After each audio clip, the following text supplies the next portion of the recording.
पूर्वमा लाली चम्केको देख्न आतिने छन् कति मानवको रगत पिएर दानव मातिने छन् कति हेर मानवको रगत पिएर दानव मातिने छन् कति कति छन् यहाँ छटपटाइरहेका निशालाई देखेर।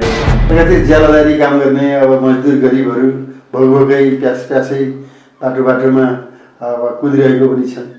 उनीहरूलाई अब कहीँ घरबाट निकालिएको छ, कहीँ ठाउँहरूमा अब बाटोमा दोबाटोमा पनि भन्न नपाएर हिँडिरहेका छन्। कहीँ अब बुट्टामुनिको बास छ, अब कहीँ अब एउटा अर्को बासमा परिरहेको छ। कति महिनापछिको होलियो, कति वर्षपछिको होलियो, यो कोरोना कहिलेसम्मको यसको सङ्क्रमण होइन, भोलि भन्ने नै अब अनिश्चित हो। खाल्टो मुनि पिरिएर लासहरूको थुप्रो, खाल्टो मुनि पुरिएका लासहरूको थुप्रो, न त यसले महल भन्यो न त भन्यो झुप्रो। लौ आयो ताजा खबर, लौ आयो ताजा खबर, छाड्दै आयो हजुर ताजा खबर। त्यो आँगनमा एकैछिन उभिन दियो भनेर कुनै छिमेकीलाई हुन्छ त पानी खानुहोस् ती बस्नुहोस् एकैछिन थाकेको भयो भनेर आँगनमा एकैछिनलाई बास दिएको, यो पुरै आँगनै मेरो भनेर हडपे जस्तो है, त्यस्तो गरेको सरकारले हिम्मत गर्यो। यो स्वागत योग्य हो। यो सरकारले जुन एउटा आँट गर्यो है, अहिलेसम्म नेपालको भूमिलाई यसरी आँट गरेर फर्काउने भनेको जङ्गबहादुरले तीन फर्कायो है, नयाँ मुलुक बाँके पर्याय कैलाली कञ्चनपुर। त्यसपछिका नेपाली शासकहरूले हाम्रो भूमि मिचिएको भूमि पनि यति मिचियो भनेर हाम्रो नक्सा लगाएर दिन सकेको अवस्था थिएन। अहिलेको सरकारले जुन हिम्मत गर्यो, सारा नेपालीहरूको साथ पनि पाएको छ। एउटा सानो राष्ट्रले आँट गरेमा ठुला साम्राज्य ढालिदिन्छ, यो देश बचाउन खाँचो पारेमा 3 करोड नेपाली एक हुन्छ। छोड बिस्तार हाम्रो जमिन छ, भारतीय सीमाहरू काला पानी छ। ती प्रमाणहरू त्यति बेलाका नक्साहरू बेलायतको म्युजियम भएका, अमेरिकाको म्युजियम भएका, भारतको म्युजियम भएका, नेपालको पुरातत्व विभागहरूमा भएका कहाँ के कति प्रमाण छन्, ती सबै प्रमाण जुटाएर अनि त्यतै मतगणना जनगणनाका 15 सालका भोटरहरूका लिस्टका ती सबै प्रमाण छ हामीसँग। ती प्रमाण जुटाएर हामी वार्ता गर्ने, वार्ताले भएन भनेदेखि दबाब दिने, त्यही पनि पुगेन भने त्रिपक्षीय संवाद गर्ने, भारत चीन नेपाल भएर त्यस पनि पुगेन भनेदेखि अन्तर्राष्ट्रिय अदालतमा जाने। थरी थरी वेशभूषा भाषा थरी हामी सबै समान हौं, हक बराबरी हो, हामी सबै समान हौं, हक बराबरी। मधेसी पहाडी हिमालका हिमाली, सयौं जाति जनजाति हामी सबै नेपाली, हामी सबै नेपाली। जहाँ भोको पेटले दाना पानी मागेको हुन्छ, अन्याय र अत्याचारले जहाँ सीमा नागेको हुन्छ, त्यहाँ फुट्छ ज्वालामुखी। सीता शर्माले लेखेको, कयौं विद्वानहरूले लेखेको गीतहरू लेखेको गरिबका गीतहरू अब सुन्ने दिन गयो हुन्थ्यो है। ती गीत झन् मन पराउने अब स्थिति देखा पर्यो। त्यसैले अब यी हामीले रचना गरेका गीतका पात्रहरूको जबसम्म अवस्था फेरिँदैन, यी गीतहरू अब गाइरहनु पर्छ र उनीहरू गरिब दुःखीलाई, नेपाली जनतालाई सचेत पार्ने, मेरो दुःखको कारण के हो भनेर अब अलिकति बिउजाउने, उठाउने, जगाउने काम हामीले गरिरहनु पर्छ।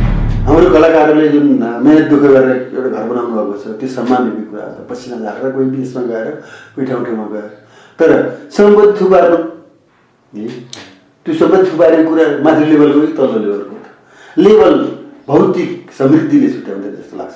लेभल छुट्याउने चेतनाको तहले हो है। चेतनाको तह जसको माथि छ त्यसको लेभलमा। जब म भूमिगत भएर बाहिर 40 सालमा 42-43 सालदेखि भूमिगत जिन्दगी बिताउनु पर्यो। कहिले उडारमा, कहिले रुखको फेदीमा, गुराँसका फेदमा रात काट्नु पर्यो, अँध्यारा काल रात्रिहरू। त्यस्तो जीवन दशाबाट अब भूमिगत जिन्दगीबाट बाहिर खुल्ला मञ्चमा गएर गीत गाउने दिनमा 47 सालतिर एउटा उमङ्ग त्यति बेलाको महसुस गर्छु।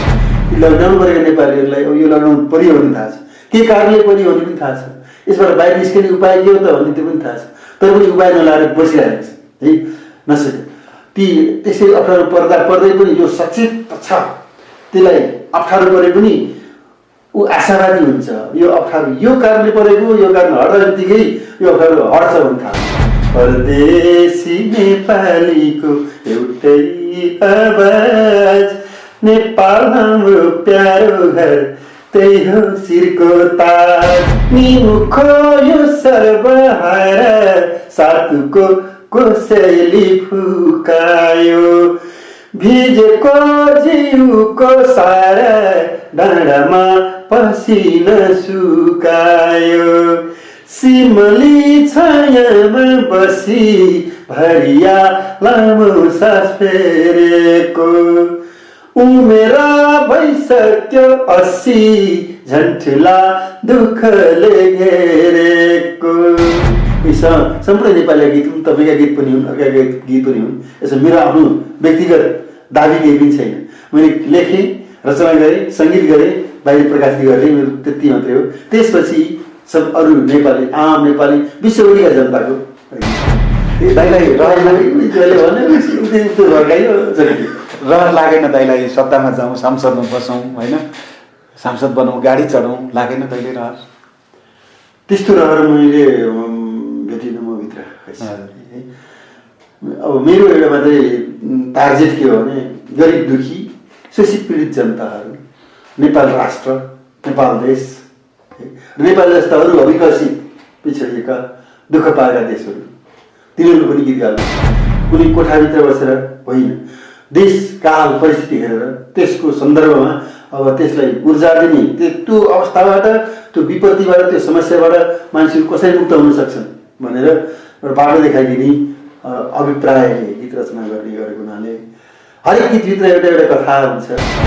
सुकेर जाँदैन, रोकेर रोकिँदैन, सुकेर जाँदैन, रोकेर रोकिँदैन, भारी खेप्ने खेतालाको यही हो जिन्दगानी, झरनाको चिसो पानी। Subscribe now and press the bell icon. नमस्कार आदरणीय दर्शकबिन, आज हामीसँग संवादको लागि तयारी अवस्थामा हुनुहुन्छ जनगायक जीवन शर्मा। तपाईँलाई स्वागत छ। धन्यवाद। दाइ, अहिले लकडाउनको समय छ, कसरी बितिरहेछ तपाईँको दैनिकी? अब लकडाउन भनेको लकडाउनै भएको छ। हजुर। खास गरेर बिहान उठ्ने 5 बजेतिर यसो हातखुट्टा तन्काउने तनाक्नु पर्ने, त्यसपछि दिनभरि अब केही कहीँ जान पाइँदैन, यसो तरकारी किन्न बाहिर निस्क्यो। हजुर। यो त्यसपछि अब घरमै बसिरहेको छ। यो अवस्थामा छ नि दाइ, तपाईँ त अब जनजीविकाका गीतहरू गाउने, जनताका दुःखका गीतहरू गाउने मान्छे भनेर चिनिनुहुन्छ एकदमै होइन। यो बेलामा चाहिँ कसरी हेरिराख्नु भएको छ जनताको दैनिकीलाई तपाईँले?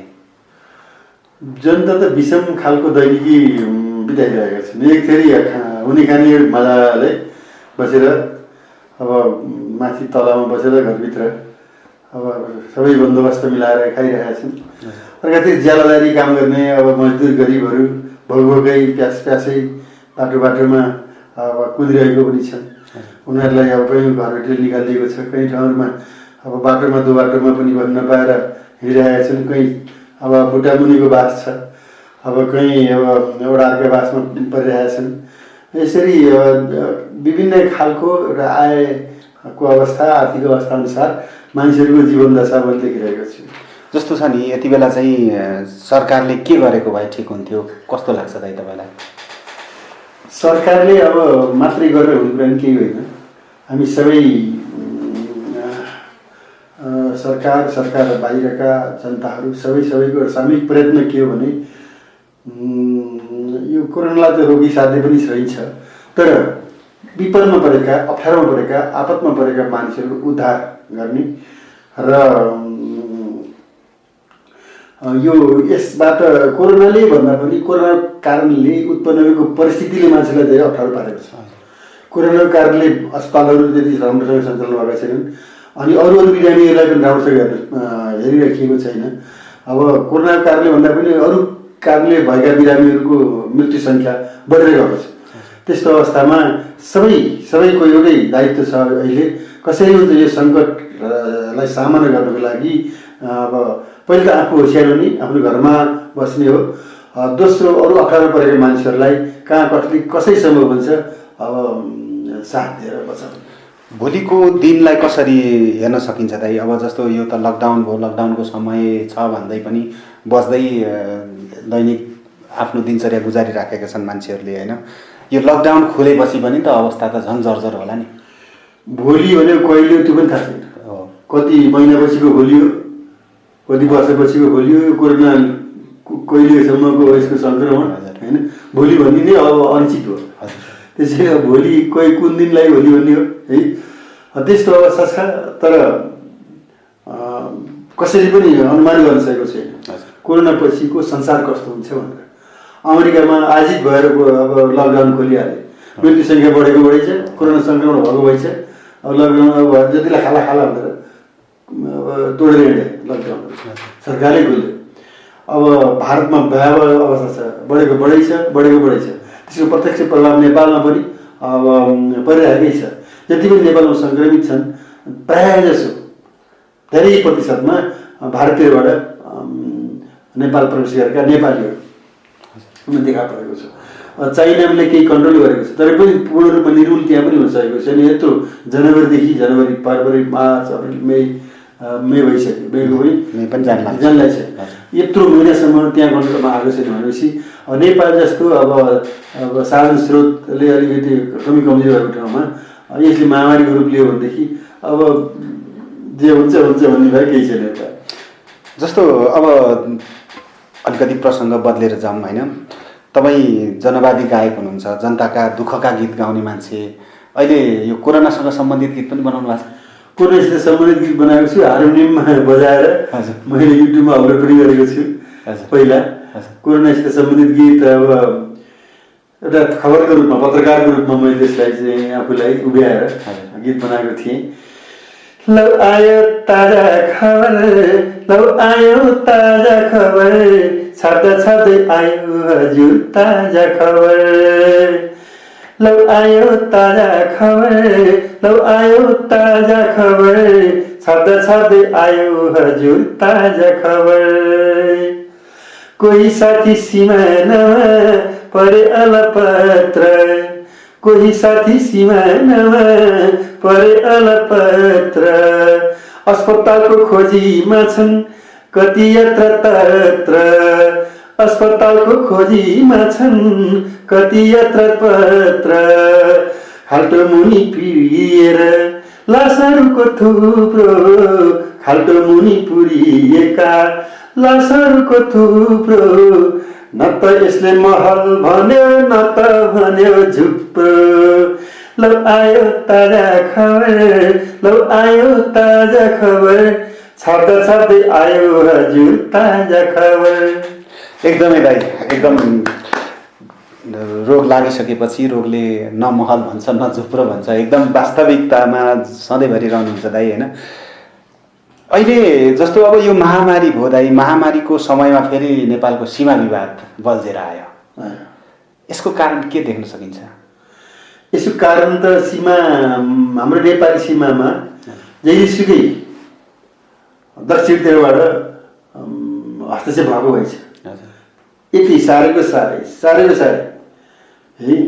आफूलाई महान देश भन्नेले यति सानो अब देशलाई किन सिमाना सार्छन्? त्यो अचम्मको छ। कस्तो मनोवृत्ति। सुस्तामा हामी चाहिँ घुम्छौँ, माने भन्ज्याङतिर गएर हामी घुम्छौँ, पशुपति नगरमा हामी घुम्छौँ। हुँदा अहिले चाहिँ कालापानीमा लिपुलेक, टिङ्कर भन्ज्याङ हाम्रो लिम्पियाधुरा हाम्रो सिमाना थियो। त्यो लिम्पियाधुराको सिमानालाई त कता कालापानीमा आएर बसेको अब एकैछिन बस्ने त्यहाँ बास मागेको है छिमेकीले कब्जा गरे त्यो आँगनमा एकैछिन उभिन दियो भनेर कुनै छिमेकीलाई हुन्छ त पानी खानुहोस् ती बस्नुहोस् एकैछिन थाकेको भयो भनेर आँगनमा एकैछिनलाई बास दिएको यो पुरै आँगनै मेरो भनेर हडपे जस्तो है त्यस्तो गरेको छ। त्यस कारण यसको अब मूल समस्या मैले अब हाम्रो छिमेकी देश भारतका शासकहरूको मनोवृत्तिलाई मैले देखेको छु। त्यहाँ कहीँ जनताले नेपाली सीमा मिच्न हुन्न भन्ने आवाज छ। भारतका पनि न्यायप्रेमी जनताहरू छन् त्यहाँका न्यायप्रेमी जनताहरूले नेपाल सामञ्जस्यलाई हेप्नुहुन्न, उसलाई चाहिँ उसको जमिन इन्क्रोच गर्नु हुँदैन भनेर भनिरहेको छ। तर त्यहाँका शासक वर्ग तिनीहरूको ठुलो के छ भने नेपाललाई सानो बनाउँदै यहाँनिर हाम्रो देश विस्तार गर्दै ल्याउने नीति भएको कारणले त्यो मूल कारणले अहिलेको यो समस्या उत्पन्न भयो। जस्तो अब अहिले सरकारले त नयाँ नक्सा जारी गर्यो होइन, यो ऐतिहासिक कदम पनि कतिपयले भनिराखेको छन्। सरकारको कदम सही छ? सरकारले हिम्मत गर्यो, यो स्वागत योग्य हो। यो सरकारले जुन एउटा आँट गर्यो है, अहिलेसम्म नेपालको भूमिलाई यसरी आँट गरेर फर्काउने भनेको जङ्गबहादुरले तीन मुलुक फर्कायो है, नयाँ मुलुक बाँके पर्याय कैलाली कञ्चनपुर। त्यसपछिका नेपाली शासकहरूले हाम्रो भूमि मिचिएको भूमि पनि यति मिचियो भनेर हाम्रो नक्सा लगाएर दिन सकेको अवस्था थिएन। अहिलेको सरकारले जुन हिम्मत गर्यो, सारा नेपालीहरूको साथ पनि पाएको छ। सांसदमा भएका पार्लियामेन्टमा भएका सबै राजनीतिक दलहरूको साथ पनि पाएको छ। त्यस्तो अवस्थामा सबै नेपालीको साथ सहयोग सबैको माग पनि हो। यो नेपालका बुद्धिजीवी सीमाविदहरू सबैसँग पहिलेकै भन्दै आएका थिए नेपालको यति जमिन मिच्यो, सरकारले गर्नुपर्ने केही न केही भनिदिएको अवस्था थियो। त्यो अवस्थालाई सम्बोधन गर्दै एउटा हिम्मत गरेको हो। यसलाई सबै नेपालीले यो आँटलाई साथ दिनुपर्छ जस्तो लाग्छ। दाइको सीमा सम्बन्धी गीत सुनौ न एउटा। अब सीमा सम्बन्धी एउटा गीत धेरै वर्ष अगाडि कालापानीमा हस्तक्षेप गरेको बेलामै हामीले एउटा बनाएका थियौँ। छोड छोड विस्तारवाद नेपाल भूमि छोड, भारतीय सेनाहरू काला पानी छोड। छोड छोड विस्तारवाद नेपाल भूमि छोड, भारतीय सेनाहरू काला पानी छोड। एउटा सानो राष्ट्रले आँट गरेमा ठुला साम्राज्य ढालिदिन्छ। यो देश बचाउन खाँचो परेमा 3 करोड नेपाली एक हुन्छ। छोड छोड विस्तारवाद हाम्रो जमिन छोड, भारतीय सीमाहरू काला पानी छोड। एकदम राम्रो छ दाइ, जनतालाई एकदम जुरुक उचाल्ने, अहिले गइहालौँ जस्तो लाग्ने होइन तपाईँको गीत। अब जस्तो छ नि, यो नक्सा जारी भयो, विवाद नयाँ उत्कर्षमा पुगेको अवस्था छ, कसरी समाधान होला केही भन्न सकिन्छ त? अब लडाइँ लडेर समाधान हुँदैन। यो हजुर, यो वार्ताबाट र आपसी एउटा संवादबाट द्विपक्षीय आवश्यक पर्छ भने 3 पक्षीय पनि त्योभन्दा पनि त्यसले पनि भयो भने अन्तर्राष्ट्रिय अदालतमा गएर हाम्रा प्रमाणहरू पेश गरेर नेपालको भूमि लिम्पियाधुरा, कुटियाङ्गी नदी है, त्यसपछि चाहिँ टिङ्कर भन्ज्याङ, लिपुलेक, यी सबै हाम्रा नेपाली भूमिहरू भएको ब्रिटिसको पालादेखिको सुगौली सन्धिदेखिका यी सबै जति पनि हाम्रा प्रमाणहरू छन्, ती प्रमाणहरू त्यति बेलाका नक्साहरू, बेलायतको म्युजियम भएका, अमेरिकाको म्युजियम भएका, भारतको म्युजियम भएका, नेपालको पुरातत्व विभागहरूमा भएका कहाँ के कति प्रमाण छन्, ती सबै प्रमाण जुटाएर अनि चाहिँ मतगणना जनगणनाका 49 सालका भोटरहरूका लिस्टका ती सबै प्रमाणहरू छ हामीसँग। ती प्रमाण जुटाएर हामी वार्ता गर्ने, वार्ताले भएन भनेदेखि दबाब दिने, त्यही पनि पुगेन भने त्रिपक्षीय संवाद गर्ने, भारत चीन नेपाल भएर त्यही पनि पुगेन भनेदेखि अन्तर्राष्ट्रिय अदालतमा जाने र यो आफ्ना स्टेप बाई स्टेप नेपालीहरूले त्यो जमिन फिर्ता लिनको लागि कदम चाल्नुपर्छ।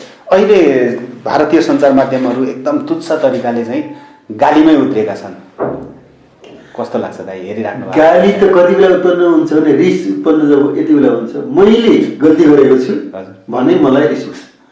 गल्ती नगरेको मान्छेलाई प्रायः रिस उठ्दैन। हामीले गल्ती गरेका छैनौँ, हामीलाई रिस उठेको छैन। उनीहरूले हडपेका थिए, हडप्न पाइएन भनेर रिसाएका छन्। त्यो उनीहरू एकदम तल्लो दर्जाको पत्रकारिताको संस्कार। योभन्दा अगाडि चाहिँ दाइ जस्तो अरू पनि धेरै सरकार आए नि त, धेरैवटा सरकार हुँदाखेरि सीमा विवाद आएकै हो, आइरहन्थ्यो नै। यही कालापानी लिपुलेकको अहिलेको विवाद पनि योभन्दा अगाडि पनि आएको थियो, अरू सरकार हुँदा पनि आएको थियो, यही सरकार हुँदा योभन्दा अगाडि पनि आएको थियो। अगाडि यति धेरै उत्कर्षमा पुग्न नसक्नु कारण के होला? नेपालमा मैले सुविचार गरेँ, नेपालमा सरकारमा जाने, प्रधानमन्त्री हुने, मन्त्री हुनेहरूको एउटा मनोविज्ञान भारतलाई चिडायो भनेदेखि हामी सत्ताबाट हट्नुपर्छ भन्ने खालको मनोविज्ञानले लामो समयसम्म नेपालमा काम गर्यो। तर अहिले त्यो मनोविज्ञानमा केही ब्रेक थ्रु भएको मैले अनुभूति गरेको छु। भारतले अब जेसुकै गरोस् हामी आफ्नो काम गर्नुपर्छ भन्ने खालको मनोविज्ञान केही वर्ष यता नेपालका शासकहरूमा त्यो विकसित भएको छ। त्यो राम्रो कुरा हो। र अब शासन सत्ताबाट हट्नु परे पनि अथवा रहन परे पनि जेसुकै अर्थमा पनि आफ्नो देशको हित अनुकूल काम गर्नुपर्छ भन्ने केही मनोविज्ञान विकास भएको छ। तर यसलाई सम्पूर्ण रूपमा अझै विकसित गर्नुपर्ने जरुरी छ। सबै शासकहरूमा पक्षी प्रतिपक्षी विपक्षी सबै नेताहरू, सबै राजनीतिक दलहरूमा उनी अमुक देशको इसारामा होइन, आफ्नो देशको स्वाभिमानमा टेकेर हामीले शासन गर्नुपर्छ भन्ने एउटा मनोवृत्ति मनोविज्ञानको विकास हुनु जरुरी छ। दाइले पहिलादेखि नै अब जनताका र सीमाका राष्ट्रभक्ति गीतहरू धेरै गाउनुभयो, कति सङ्ख्यामा गाउनुभयो दाइ? गीतको सङ्ख्या त 2025 भयो होला। यस्ता राष्ट्रिय गीतहरू राष्ट्रभक्ति गीतहरू पनि भएन, थुप्रै गरेको छैन। दाइले गाउनु भएकोमा राष्ट्रिय गीतमा सबैभन्दा मनपर्ने गीत हो? मधेसी पहाडी हिमालका हिमाली सयौं जाति जनजाति हामी सबै नेपाली, हामी सबै नेपाली। तराई हो मुटु हाम्रो, पहाड हो छाती, हिमाल हाम्रो उच्च शिर संसारकै माथि। थरी थरी वेशभूषा भाषा थरी थरी, हामी सबै समान हौ हक बराबरी। हामी सबै समान हौ हक बराबरी। मधेसी पहाडी हिमालका हिमाली सयौं जाति जनजाति हामी सबै नेपाली, हामी सबै नेपाली। अनि यो चाहिँ मनपर्छ। एकदम राम्रो छ। दाइको आफ्नै शब्द होला है? हजुर, मैले आफै लेखेको, आफै सङ्गीत बनाएको। प्रायः जसो शब्द सङ्गीत पनि आफै गर्नुहुन्छ, अरूको सिर्जनामा विश्वास नभएर होला दाइ? विश्वास छैन, विश्वास छ। मैले धेरै अरूका पनि गीतहरू गाएको छु। मैले थापाको गीत गाएको छु। फोक्लेनको टापुबाट जङ्गलको बिचबाट भन्ने मैले थापाले लेखेको गीत, राम्रो सुन्दर गीत छ। त्यस्तै सीता शर्माले लेखेको गीत गाएको छु। जहाँ भोको पेटले दाना पानी मागेको हुन्छ, अन्याय र अत्याचारले जहाँ सीमा नागेको हुन्छ, त्यहाँ फुट्छ ज्वालामुखी। सीता शर्माले लेखेको, कहीँ विद्वानहरूले लेखेको गीतहरू मैले गाएको छु। त्यसैले अब मन परे गाउँछु, मन नपरेको पनि गीत। अहिलेको अवस्थासँग पनि मिल्छन् है दाइले गाउनुभएका गीतहरू? प्रायः धेरै यस्तो मिल्दाजुल्दा छन् एउटा जस्तो छ नि। अब जनताकै गीत गाउँदा, यसरी सिमानाको गीत गाउँदाखेरि वर्षौँसम्म समस्या समाधान नहुनु, तिनै कुरा दोहोऱ्याएर फेरि गाइरहनु, त्यो पढ्दाखेरि कस्तो लाग्छ दाइ? अहिले त्यो इतिहासको खेल हो। इतिहासको खेलमा हामीले सुगुली सन्धिमा गएर हार्यौँ। त्यसपछि अब त्यो सुगुली सन्धि नै हाम्रो लागि के भयो भने ठुलो एउटा इतिहासको कडी भयो, जुन कडीले हाम्रो देश धेरै सानो भयो, खुम्चियो। ब्रह्मपुत्र नदीदेखि गङ्गाको मैदानसम्म हाम्रो सिमाना भएको भए, गङ्गा नदी र यता दक्षिणतिर गङ्गा नदी, उत्तरतिर ब्रह्मपुत्र नदी हाम्रो सीमा भएको भए, दुई नदीले अब हामीलाई सुरक्षा दिएर हाम्रो देश समुद्रसम्मको एउटा विस्तार भएको भएदेखि चाहे हामीले अब अर्कै अवस्थाबाट गुज्रन्थ्यो होला। त्यसैले इतिहासको विभिन्न कालखण्डहरूमा हामीले चाहिँ यो एउटा भोग्यौँ समस्याहरू, त्यसको कन्टिन्युटी हो यो। त्यस कारण अब यी समस्याहरू आइरहला। तर नेपालीहरूले आफ्नो बहादुरी, आफ्नो विवेकशीलता, आफ्नो बुद्धि, आफ्नो चतुर्याई, आफ्नो बच्चाइ, आफ्नो अब त्यसपछि कूटनीतिक एउटा कुशलताले हामीले देशलाई जति छ त्यसलाई सुरक्षित गरेर अगाडि बढ्ने। अहिलेको अवस्थामा अब ग्रेटर नेपाल नै हामी फिर्ता ल्याउँछौँ भनेर पनि युवाहरू लाग्ने अवस्था पनि छ, त्यो कति सम्भव हुन्छ, के भन्नुहुन्छ त्यसमा? त्यतातिर नजाउँ, त्यो अलिकति छुट्टै मुद्दा हो, त्यस विषयमा म अध्ययन गर्दैछु। अध्ययन गर्दै हुनुहुन्छ। जनताका दुःखका गीतहरू छन् भाइ, सधैँ गाइरहनु परिरह्यो है। झ्याप्पै यी जनताका दुःखका पीडाका गीतहरू असान्दर्भिक नहुने भए। मैले त भनिरहेको छु, अब यी मेरा गीतहरू असान्दर्भिक भइदियो हुन्थ्यो विभिन्न माध्यमहरूमा, यी गीतहरूको सान्दर्भिकता समाप्त भयो हुन्थ्यो, गरिबका गीतहरू अब सुन्ने दिन गयो हुन्थ्यो है। ती गीत झन् मन पराउने अब स्थिति देखा पर्यो। त्यसैले अब यी हामीले रचना गरेका गीतका पात्रहरूको जबसम्म अवस्था फेरिँदैन, यी गीतहरू अब गाइरहनुपर्छ र उनीहरू गरिब दुःखीलाई, नेपाली जनतालाई सचेत पार्ने, मेरो दुःखको कारण के भनेर अब अलिकति बिउजाउने, उठाउने, जगाउने काम हामीले गरिरहनु जरुरी छ। हाम्रो पालामा त्यो खालको परिवर्तन होला जस्तो देखिँदैन नि, होइन? होला या नहोला त्यो छुट्टै कुरा हो। जुन धनी र गरिब हाम्रै पालामा, मेरै पालामा पुरै चाहिँ हुन्छ भन्ने कुरा पनि अब त्यो आशा हामीले गर्नु स्वाभाविकै हो। भए राम्रो भएन भने पनि भोलि होला, नत्र पर्सि होला। तर एक दिन सत्य, न्याय र समानतामा आधारित विश्व समाज, नेपालको मात्रै चाहिँ, भारतमा कति गरिब छन्, अफ्रिकामा कति गरिब छन्, अमेरिका, ल्याटिन अमेरिकामा कति गरिब, अमेरिकाले पनि पूर्वमुखी सुत्ने सर्वहाराहरूको सङ्ख्या कैयौँ गुणा बढी छ यही नेपालमा भन्दा। त्यही ती देशहरूमा जहाँ जहाँ गरिब दुःखी छन्, ती देशहरूमा गरिबको पीडा उठ्दै छ, सबैको गरिबका समस्या एउटै हुन्। ती सबै देशहरूमा गरिब दुःखीहरूको स्थिति एउटा विकसित महान रूपमा उठेर है, गरिब दुःखीहरूको हालत सुधेर सबै मानिसहरू समान अवसरका रूपमा बाँच्ने जुन व्यवस्था हुँदैन, त्यति बेला सबै तरङ्गहरू, आन्दोलनहरू चलिरहन्छन्, उफ्रिरहन्छन्। दाइले जनताकै गीत गाउनुपर्छ भनेर महसुस गरिरहनुभयो? मैले खासै महसुस पनि होइन, यो दुखी गरिबप्रतिको एउटा प्रेम, दुखी गरिबप्रतिको लगनशीलता, तिनीहरूलाई हेर्दाखेरि आउने मनभित्रको एउटा भाव है। यिनीहरू किन मान्छेको बिचमा यो अन्तर, कोही मान्छे सम्पन्नशाली भएर असारामको जिन्दगी है, अब जर्मनीमा बास बसेर नेपालमा आएर गोल खेलेर बेलुका फेरि गएर खाना खाने मान्छेहरू छन् है। कोही त्यस्तो असारामको जिन्दगी बिताए, कहिले बिहान के खाउँ, कहिले बेलुका के खाउँ भनेर छाटटाट सोच। यत्रो विभेद, यत्रो मानिसको बिचमा यो असमानता किन? ती यावत कुराहरू मनमा खेलेर अब यसलाई समानता, सत्य र न्यायको युग कसरी आउला भन्ने कुराहरूले मनमा धेरै अब उद्वेलित गर्यो।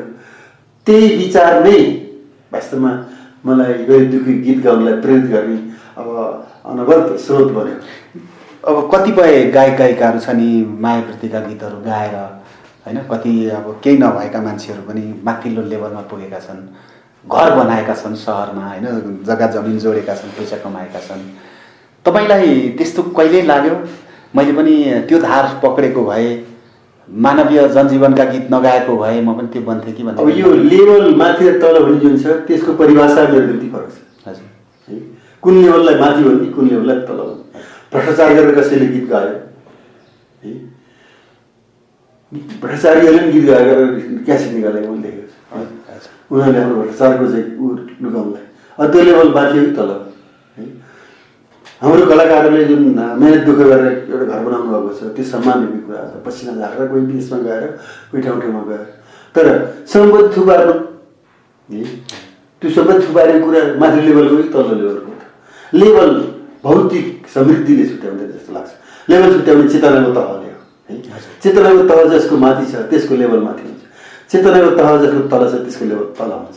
चेतना पनि दुई प्रकारका छन्, एउटा अरूलाई ठगौँ लुटाउँ भन्ने चेतना छ, अर्को अरूलाई सहयोग गरौँ, लुटिएकाहरूलाई, हेपिएर थिचिएकाहरूलाई साथ दिउँ भन्ने चेतना छ। त्यो चेतनाको तह जसको माथि हुन्छ त्यो चाहिँ मलाई माथिल्लो तह जस्तो लाग्छ। जस्तो दाइले जनवादी गीतहरू गाउँदै गर्दा नि सबैभन्दा खुसी भएको क्षण छ कुनै, सबैभन्दा बढी जो चाहिँ सम्झिरहन मन लाग्छ? त्यस्तो उर्लाफार खुसी भएर उठेको बहुत कहिल्यै छैन। अप्ठ्यारो पर्दाखेरि साह्रै दुःखी भएर रुँदैन पनि कहिल्यै छैन है। तपाईँको मेरो लागि अब कठिनाइहरू आउँछन् जान्छन्, त्यो एकै दिनमा पनि कहिले मन प्रफुल्ल भएको हुन्छ, कहिले दुःखी भएको हुन्छ, त्यस्तै उतार चढाव त आइरहन्छ। तर 2-3 पल्ट जब म भूमिगत भएर बाहिर निस्केँ 40 सालमा, 42-40 सालदेखि भूमिगत जिन्दगी बिताउनु पऱ्यो। कहिले उडारमा, कहिले रुखको फेदीमा, गुराँसका फेदमा रात काट्नु पऱ्यो, अँध्यारा काल रात्रिहरू। त्यस्तो जीवनदशाबाट अब भूमिगत जिन्दगीबाट बाहिर खुल्ला मञ्चमा गएर गीत गाउने दिनमा 40-47 सालतिर एउटा उमङ्ग त्यति बेलाको महसुस गर्छु। त्यसपछि फेरि अर्को सङ्कटकाल आयो, त्यहाँ पनि भूमिगत जस्तै भएर हिँड्नु पऱ्यो। अनि 62-63 सालको जनआन्दोलनको सफलतापछि फेरि एउटा खुल्ला हुँदाखेरि त्यति बेला पनि खुसीका क्षणहरू देखा परेका थिए। अघि पछिका जिन्दगी त अब सामान्य खालकै छन्। दाइको जस्तो अनौपचारिक कुराहरू मैले सुन्दाखेरि पहिलोपटक रचना गर्नुभएको थियो एउटा गीत, त्यो रेकर्ड गर्नु भएन। त्यो रेकर्ड गर्न पाएन। किन दाइ, के भयो त्यस्तो? अब त्यो रेकर्ड त्यसले मकै पाएन। त्यति पहिले लेखेको गीत है, अर्धाङ्गी खालको छ। कति छन् यहाँ छटपटाइरहेका निशालाई देखेर, चाँडै नै आओस् बिहानी सुन्दर अँध्यारो चिरेर। पूर्वमा लाली चम्केको देख्न, पूर्वमा लाली चम्केको देख्न आतिने छन् कति, मानवको रगत पिएर दानव मातिने छन् कति। हेर मानवको रगत पिएर दानव मातिने छन् कति। कति छन् यहाँ छटपटाइरहेका निशालाई देखेर भन्ने गीत छ। यो कति सालमा लेख्नु भएको गाना हो दाइ? यो त 32 सालतिर लेखेको। 32 साल 2032 सालतिर लेखेको। एकजना साथीले होला त्यही गाउनु पऱ्यो, म चाहिँ अब कति खर्च लाग्छ गर्छु भन्दै हुनुहुन्थ्यो। कोरोना आयो, त्यति कुरा नलागे। जस्तो यसमा निशालाई देखेर भन्ने शब्द राख्नु भएको छ नि होइन? त्यस्तो त्यति बेलाको कच्चो दिमागमा है, अब त्यहाँ अप्ठ्यारा संस्कृत शब्द राख्यो, अलिक राम्रो स्तरीय तपाईँले अहिले भने जस्तो अब माथिल्लो त लेभलको त गीतहरू। निशा भन्ने चाहिँ के हो? यो निशा भने केटी होइन, निशा भने मान्छेले ठ्याक्क त्यो बुझ्न सक्छ नि त। निशा भने केटीको नाम पनि निशा भन्छ नि, तर निशा भनेको अँध्यारो रात भनेको। निशालाई चिरेर भनेको अँध्यारो रातलाई चिरेर भन्न खोजेको हो। अनि अँध्यारो चिरेर भनिदियो भने सरल भाषा है, नेपाली सबैले बुझ्ने। त्यो निशा भने किन राख्नु पऱ्यो होला त्यति बेला? अब त्यो भर्खर भर्खर लेख्ने बेलामा त्यो अनुभवको कमी पनि थियो, त्यस्ता शब्दहरू परेछ। तर शब्दमा गहिराइ त छ नि त होइन? ठिकै छ, अब जसरी बुझे पनि भयो। त्यो बेलामा जसरी जुन सोचेर गीत लेख्नु भएको थियो अवस्था त त्यही छ नि त अहिले पनि? अवस्था त लगभग उस्तै छ, तर एउटा कुरा फरक छ। त्यति बेला जो निशाभित्र, अँध्यारो अन्धकारभित्र तडपेर छटपटिएर निसासिएर बाँचेका थिए मान्छेहरूले, तिनीहरूलाई मेरो जिन्दगीमा यस्तो अप्ठ्यारो परेको छ भने थाहा हुँदैन थियो। यो त मेरो कर्मले यस्तै भने ठिक छ भन्थ्यो। अहिले पनि मान्छे अप्ठ्यारोमा छन्, तर उनीहरूलाई मलाई अप्ठ्यारो पर्नुको कारण के हो त भन्ने कुरो उनीहरूलाई थाहा छ। त्यो कारण हटाउनुपर्छ भन्ने पनि थाहा छ। त्यो हटाउनको लागि उनीहरू प्रयत्नशील पनि छन्, तर पनि अप्ठ्यारोमा चेपिएर बाँचेकै छन्। जस्तो अहिले इन्डियाको सिमानामा, बोर्डरमा लकडाउन परेका छन् नेपाली। ती लकडाउन परेका नेपालीहरूलाई अब यो लकडाउन परियो भने थाहा छ, के कारणले परियो भने पनि थाहा छ, यसबाट बाहिर निस्किने उपाय के हो त भन्ने त्यो पनि थाहा छ। तर पनि उपाय नलाएर बसिरहेको छ है, नसक्यो। ती त्यसरी अप्ठ्यारो पर्दै पनि जो सचेत छ त्यसलाई अप्ठ्यारो परे पनि ऊ आशावादी हुन्छ। यो अप्ठ्यारो यो कारणले परेको, यो कारण हट्दा बित्तिकै यो अप्ठ्यारो हट्छ भन्ने थाहा हुन्छ। तर त्यति बेलाका नेपालीहरूमा त्यो तहको चेतना थिएन, उनीहरू शिक्षित पनि थिएनन्। सूचना प्रवाह पनि साह्रो हुँदैन थियो। अहिले मोबाइलमा तपाईँको हरेक देश विदेशका खबरहरू पनि भर्खर सुन्न पाउनुहुन्छ, गाउँ घर बस्तीमा है। अहिले सूचनाको विकास भएको छ, चेतनाको विकास भएको छ। अप्ठ्यारो उस्तै छ, तर मनोदशाको अन्तर परेको छ। विदेशमा कतिपय मजदुरहरू अहिले एकदम आपत अवस्थामा छन्, आपत छ उनीहरूलाई होइन? दाइले विदेशमा बसेका नेपालीहरूको बारेमा पनि गीत बनाउनु भएको छ नि? परदेशी नेपालीको एउटै आवाज, यही हो हाम्रो प्यारो घर, यही हो शिरको ताज। परदेशी नेपालीको एउटै आवाज, नेपाल हाम्रो प्यारो घर, त्यही हो शिरको ताज। यस्तो गीत चाहिँ बनाएको छु र त्यही हार्मोनियममा बजाएर अपलोड पनि गरिसकेको छु एउटा गीत चाहिँ। सायद अहिले अब तपाईँको सबै दर्शकहरूले हेरिराख्नु भएकै होला जीवन शर्मा युट्युब च्यानल होइन, त्यसमा तपाईँले दैनिक रूपमा हार्मोनियम बजाएर जनचेतनामूलक गीतहरू प्रस्तुत गर्नुहुन्छ, अपलोड गर्नुहुन्छ। नेपालीहरूले माया गर्नुभएको छ, हेर्नु भएको छ, सब्सक्राइब गरिराख्नु भएको छ, गर्नुभएको छैन फेरि गर्नुहोस् होइन। दाइ हामी सानै हुँदाखेरि दाइको गीत सुन्थ्यौँ, सिमली छायामा बसी, त्यो सुन्नु पर्ला एकचोटि। सिमली छायामा बसी भरियालामो सास फेरेको उमेर भइसक्यो 80 झन्ठुला दुःखले घेरेको छोरा छोरी पाले पाले यही भाइको भरमा छोरा छोरी पाले पाले यही भाइको भरमा जीवनभरि कहिल्यै पनि सुध्रिएन कर्म पैसाको धुपमा पनि सुख पाइन मैले पैसाको धुपमा पनि सुख पाइन मैले साउनको बाढी पहिरो भन्न पाइन मैले निमुख यो सर्वहार सातुको कोसेली फुकायो भिजेको जिउको सारा डाँडामा पसिना सुकायो सिमली छायामा बसी भरिया लामो सास फेरेको उमेर भइसक्यो 80 झन्ठुला दुःखले घेरेको। दाइले कति वर्षको हुँदा गाउनुभयो यो गीत? वर्ष त कति भइरहेको थियो 38-39 सालतिर गाएको। यो गीत त आफै 80 वर्ष पुग्दा नि गाइराख्नु पर्ने भयो है। अब 80 वर्षभन्दा नि बढी होला नि त गाइरहनु पर्ने भयो। जिन्दगीभरि गाउने। दाइ के छ जनवादी गीतहरू गाएर जिन्दगीलाई के कुरामा परिवर्तन गर्न सकिन्छ जस्तो लाग्छ? आफ्नो जिन्दगीलाई होइन, हजुर, समाजको जिन्दगीलाई परिवर्तन गर्ने, देशको जीवनलाई परिवर्तन गर्ने, राष्ट्रको जीवनमा प्राण भर्ने हो, राष्ट्रलाई अझ समुन्नत बनाउने दिशातिर आम नेपालीहरूको चेतनालाई माथि उठाउने, कुनै व्यक्तिगत आनन्दको लागि, व्यक्तिगत सुख समृद्धिको लागि, व्यक्तिगत लाभको लागि जनताको गीत गाउने होइन। ठिक छ, हुन्छ भने त्यसबाट बाँच्न सकिन्छ भने बाँचौँला, सकिएन भने अरू पेसा गरौँला, तर यो निस्वार्थ भावनाले गीत गाउनुपर्छ। आफ्नो लागि होइन, समाजको लागि गीत गाउनुपर्छ, मेरो लागि होइन, दुखीको लागि गीत गाउनुपर्छ। त्यस्ता गीत, त्यस्तो भावनाले जब तपाईँ गीत गाउनुहुन्छ त्यो भावना त्यो सङ्गीतमा मिसिँदाखेरि त्यो मृदुमय बन्छ।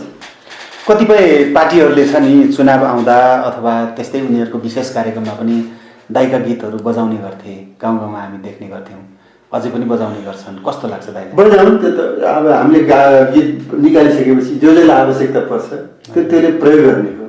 एउटा किसानले धान फलाउँछ, लगेर त्यहाँ राखिदिन्छ होइन बजारमा, जसलाई भोक लाग्छ उसले खान्छ किनेर। त्यसपछि ठुलो कुरो भएन है। कहिले जनयुद्धमा यी गीतहरू काम लाए, कहिले चुनावहरूमा यी गीत काम लाए, कहिले आन्दोलनहरूमा यी गीतहरू काम लाए। फेरि पनि हुकुमी शासन चल्दैछ, गोली चल्दैछ भन्ने गीतहरू 46-47 सालको आन्दोलनमा काम गयो। त्यसपछि 62-63 सालको आन्दोलनमा यस्ता गीतहरू काम लाए। विभिन्न कालखण्डमा, विभिन्न सन्दर्भमा विभिन्न प्रकारका गीतहरू छन्, ती काम लागिरहेका छन्। अब 2025 गीतहरू कसलाई मिल्छन् त्यतिले गाउनु पर्यो, गाउनुपर्छ। सबैका लागि साझा गीत हुन्, मेरो व्यक्तिगत गीत होइनन्। यी सम्पूर्ण नेपाली गीत हुन्, तपाईँका गीत पनि हुन्, अर्काका गीत पनि हुन्। यसो मेरो आफ्नो व्यक्तिगत दाबी केही पनि छैन। मैले लेखेँ, रचना गरेँ, सङ्गीत गरेँ, बाहिर प्रकाशित गरेँ, मेरो त्यति मात्रै हो। त्यसपछि सब अरू नेपाली, आम नेपाली, विश्वभरिका जनताको गीतहरू। कतिपय पार्टीहरूले दाइलाई विभिन्न अवस्थामा चाहिँ हाम्रो पार्टीमा आउनुहोस्, तपाईँलाई सांसद बनाउँछौँ अथवा के गर्छौँ भन्ने भन्दा पनि अस्वीकार गर्नुभयो भन्ने पनि सुनिन्थ्यो दाइ, यो सत्य हो? अब लिखित रूपमा त कसैले त्यस्तो प्रस्तावले आएनन्। अब व्यक्तिगत रूपमा भन्ने कहीँ कुराहरू भने होला, ती कुरा किन कोटाइराख्नु पर्यो? दाइलाई रहर लागेन दाइलाई सत्तामा जाउँ, सांसदमा बसौँ होइन, सांसद बनाउँ, गाडी चढौँ, लागेन दाइले रहर? त्यस्तो रहर मैले भेटिनँ म भित्र।